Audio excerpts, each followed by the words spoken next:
আসসালামু আলাইকুম ভাই। ওয়ালাইকুম সালাম ওয়া রাহমাতুল্লাহ। কি অবস্থা ভাই, কেমন আছেন?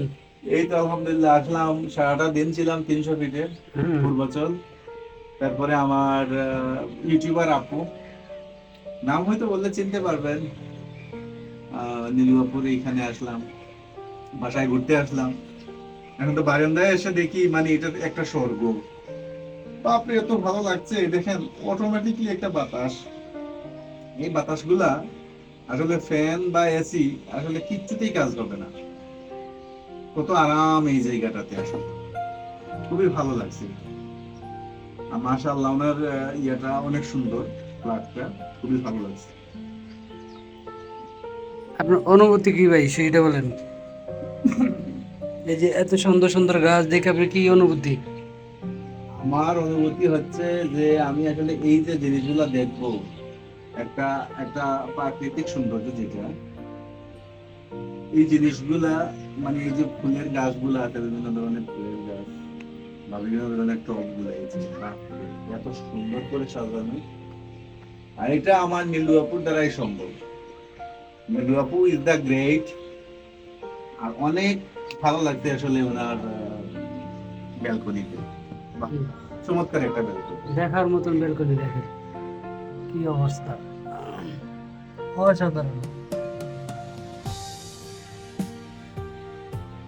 এই এই গাছটা কি গাছ ভাই? এই যে এটা, এইটা গাছের নামটা আসলে আমার মনে নাই, তবে গাছটা খুবই সুন্দর। ভাই এই গাছটা কিন্তু অনেক সুন্দর ভাই, দেখেন এই যে এই গাছটা, হ্যাঁ দেখছেন কত সুন্দর। এই গাছটার নাম কি? যে জানেন একটু জানাই দিন কমেন্টের মাধ্যমে, এই গাছটার নাম কি? আর কি কি গাছ আছে দেখি, একটু সবাই দেখাই। ওরে সর্বনাশ, দেখছেন অসাধারণ। আবার তো উপরে ও, এখানে কি গাছ রেখে আমি বাতাস খাওয়াই ভাই, এসি দিয়া? হ্যাঁ, এসি দিয়ে কি গাছের বাতাস খাওয়ায়? ভালো না, সিঁড়িটার ভিতরে। আমি তো মনে হচ্ছে বাতাস খাওয়া গাছের, গাছের মাথা মাথা গরমে খেতে বাতাস দেয়। সিঁড়িটা ওই রকম।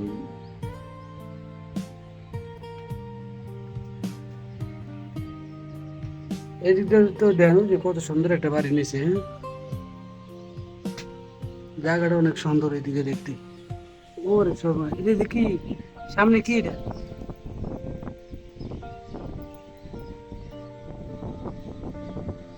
এটা লেক।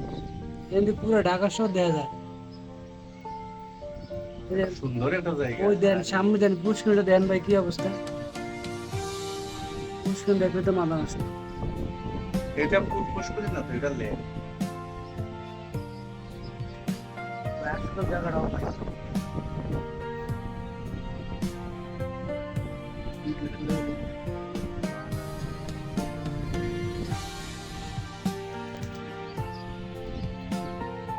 উফ, কি সুন্দর, নাইস।